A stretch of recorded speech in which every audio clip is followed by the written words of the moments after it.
and I have the privilege of performing this ceremony today on behalf of Lori and Jim. Welcome, and thanks everybody for being here. This is no ordinary wedding. Jim and Lori Berry are getting married in the middle of Jacksonville's International Airport. I know what you're thinking, why the airport of all places?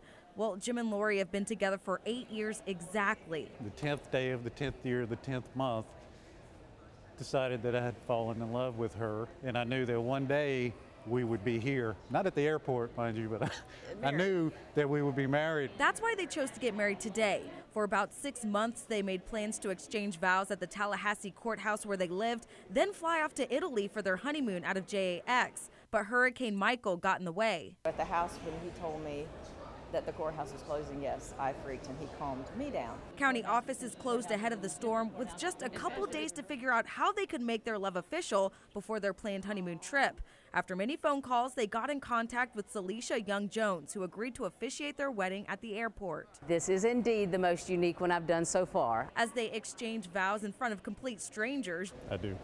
I do. Jim and Lori say they were reminded of what brought them together in the first place: adventure. So this just fits.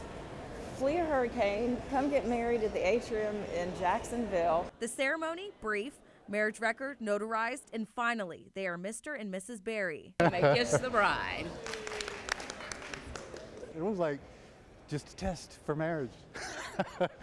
That's it. So, And I'm ecstatic because I'm now married to the man I love so deeply. After the newlyweds' 10-day honeymoon in Italy, they plan to have a reception with family and friends, hopeful that they'll return to a damage-free home.